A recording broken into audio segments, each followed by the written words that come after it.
Welcome to my channel e learning with Arnab sir. আমি এই ক্লাসে প্রতিনিয়ত মাধ্যমিক, উচ্চ মাধ্যমিক, গ্র্যাজুয়েশন এবং কম্পিটিটিভ লেভেলে স্টাডি মেটেরিয়ালস এবং ফ্রি ক্লাস প্রোভাইড করে থাকি। আজকের ক্লাসটা তাদের জন্য যারা ক্যালকাটা ইউনিভার্সিটি আন্ডারে যে কোনো সেমিস্টারে পড়াশোনা করছো।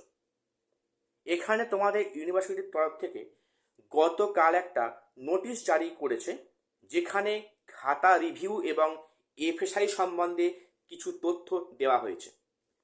তোমরা সবাই জানো রিভিউ এবং এফএসআই বিষয়টা কি। দেখো, যদি তোমরা কোনো বিষয়ে মার্কস কম পাও, যে তোমরা ওই মার্কসটা কখনো আশা করতে পারোনি, তোমাদের পরীক্ষা ভালো হয়েছে বাট মার্কসটা অনেক কম এসছে, সেক্ষেত্রে খাতা রিভিউ কিংবা এফএসআই করা যেতে পারে, নিয়ম আছে। খাতা রিভিউ মানে তোমাদের জাস্ট খাতাগুলো বান্ডিল থেকে বের করে সমস্ত কোশ্চেনের পাশের নাম্বার, মানে উত্তরের পাশে নাম্বার পড়েছে কিনা রিচেক করা হয় এবং মোট নাম্বারটা ঠিক আছে কিনা ওটা চেক করা হয়। এবং এফএসআই মানে তোমার খাতাটা কিন্তু পুনরায় কোনো এক্সামিনার দিয়ে খাতাটাকে রিচেক করা হয়, এর ফলে নাম্বার কম বেশি আসতে পারে।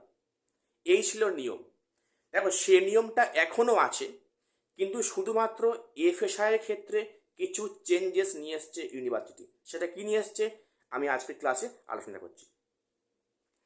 এখানে পরিষ্কার বলা আছে যে যারা এফএসআই করবে সেক্ষেত্রে তোমাদের খাতা যখন অন্য এক্সামিনার দেখবেন এবং উনি পুনরায় সেটাকে মূল্যায়ন করে একটা মার্কস দেবেন, যদি দেখা যায় সেই মার্কসটা তোমার আগের মার্কসের থেকে অনেক ডিফারেন্স হয়েছে, অনেক গ্যাপ হয়েছে, সেক্ষেত্রে তোমার ওই খাতাটাকে পুনরায় আরও একজন এক্সামিনারের দ্বারা খাতাটাকে রিচেক করা হবে। তো মনে করো ওই দুজন এক্সামিনারের মধ্যে যার মার্কসটা বেশি, যিনি বেশি মার্কস দেবেন, তার কিন্তু মার্কসটা তোমার মার্কশিটে ছাপা হয়ে পুনরায় নতুন করে তোমার মার্কশিট দেওয়া হবে। এটাই নিয়ম। অর্থাৎ মনে করো তুমি কোনো একটা বিষয়ে তুমি 75-এর মধ্যে তুমি পেয়েছো 35, তুমি জানো যে পরীক্ষা ভালো হয়েছে, আমার নাম্বারটা থাকা উচিত 50-র বেশি, তুমি খাতায় এফএসআই করেছো, ঠিক আছে। এবারে তোমার খাতাটি যিনি অন্য এক্সামিনার রিচেক করবেন, সাপোজ মনে করো তোমার সেখানে নাম্বার দিয়েছে 55, অর্থাৎ তোমাকে 55 মার্কস দিয়েছে, পেয়েছিলে কত 35, এখন তোমার কত নাম্বার দেওয়া হলো 55। অর্থাৎ এই যে 20 নাম্বারের গ্যাপটা, একটা বিস্তর নাম্বারের গ্যাপ, একটা অনেক ডিফারেন্স এসে যাচ্ছে। এই ক্ষেত্রে ইউনিভার্সিটি করবে কি, ওই খাতাটি আরও একজন এক্সামিনারের দ্বারা মূল্যায়ন করবেন, রিচেক করাবেন। যদি দেখা যায় যে সেখানেও নাম্বারে অনেকটা গ্যাপ এসছে, সাপোজ মনে করো পরের এক্সামিনার তোমাকে দিল 52, ঠিক আছে। এবারে প্রশ্ন, তাহলে স্যার আমার কোন নাম্বারটা গ্র্যান্ট হবে, 55 না 52?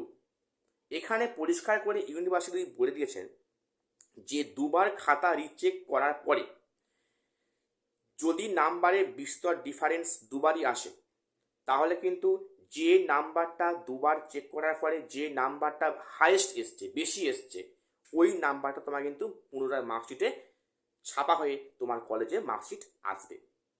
এখানে জাস্ট এটুকুই বলা আছে। তাহলে তোমরা বুঝতে পারছো এফএসআই ক্ষেত্রে একটা বিরাট চেঞ্জ ইউনিভার্সিটি নিয়ে এসছে। অবশ্যই এটা ভালো, খাতা রিচেক করলে ভুলটা কারেকশন করা যেতে পারলো, ঠিক আছে। তো এই ছিল আজকের আমার আলোচনার বিষয়।